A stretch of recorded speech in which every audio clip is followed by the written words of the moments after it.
But when you've been in Washington a long time, you begin to look to groups in Washington to tell you what you need to hear. So Congressman Manzullo looks at all these ratings and says, look at these ratings right here. But you can't run from your record.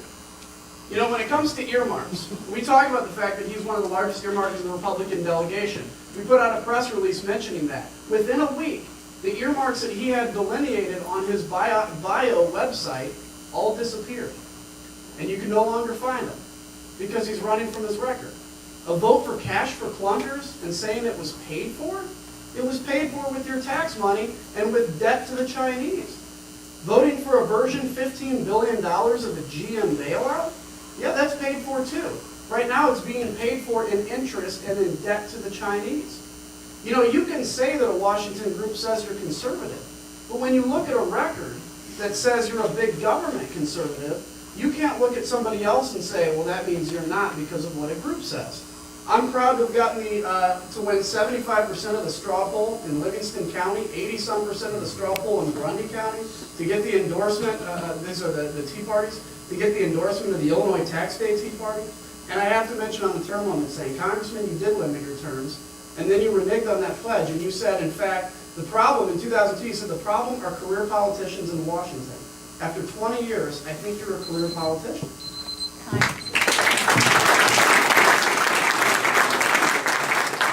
Congressman Kinzinger, I did not vote for a GM bailout.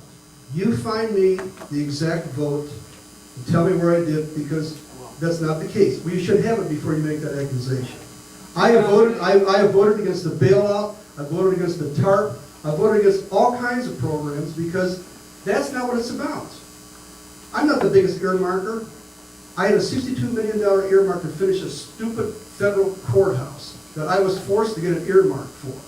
And it shouldn't be because it's a constitutional function.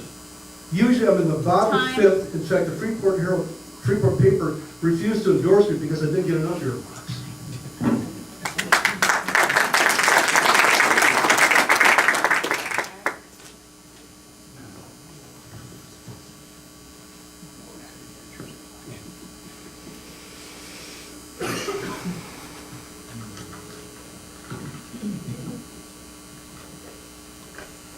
A recent ABC News Washington Post poll finds that just 13% of Americans approve of the job Congress is doing, the lowest rating in 40 years. One of the criticisms of the Congress is the amount of squabbling between parties. Would you work across the aisle, and why? If yes, use specific examples of how you could or have accomplished that. Well, thank you. That's a very good question. I was told to speak into the mic more, by the way. I want to address the bailout issue. In 2008, there was a $15 billion bridge loan that Congressman Manzullo voted for to GM. That was in order to buy time so that Obama could become president, and then the final GM bailout could pass. Congressman, you were one of 30 Republicans to vote for that. So that is supporting the GM bailout.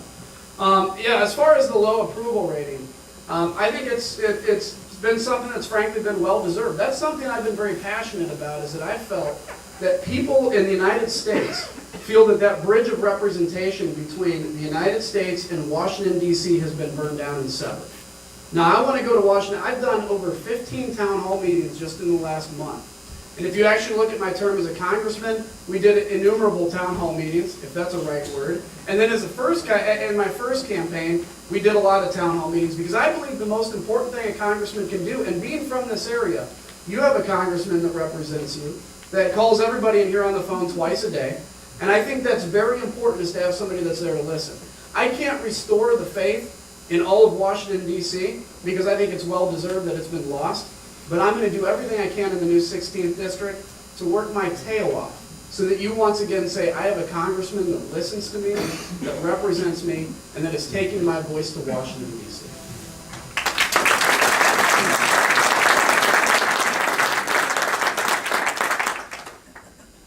I voted against Nancy Pelosi's earmark when it came up for a separate vote. I have no idea what you think I would ever vote to fund anything that she passed. Second of all, there's a difference between a bridge loan and a bailout. The bridge loan was the same as Chrysler was given 30 years ago, to keep it going until it reorganized. If the bridge loan had passed in the Senate, where it failed, and President Bush went into the tar plants, you wouldn't have had the closure of all these GM dealerships. You wouldn't have had the massive layoffs. It would have been an opportunity to reorganize without having to file bankruptcy. And you know what happened when the government got involved, and the czar in Washington determined who would be the winners and the losers when it came to keeping open the dealership. I voted for the bridge loan to stop that type of excessive behavior that we saw was going to happen. I don't know where Congress gets a 12% approval rate. I can't find one person from 100 that's in favor of Congress. I worked across the aisle, formed the manufacturing coalition, caucus. Tim Ryan and I, 8 years ago, he's a Democrat, we helped save the titanium industry in this country. And just a few years ago, we worked on changing Section 17C of the Export Administration Act that has resulted in the sales of billions of dollars of additional aircraft parts in this country. I've done that on a bipartisan basis because sometimes you have to work across the aisle with the guys who on many occasions you vote against.